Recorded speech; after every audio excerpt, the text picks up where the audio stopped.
due vecchi estintori,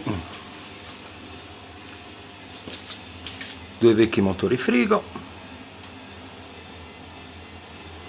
danno vita a un compressore silenziosissimo. Adesso lo scarichiamo un po'. Questo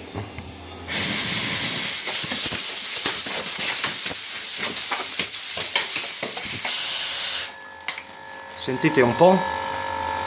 Come un frigo. Ciao!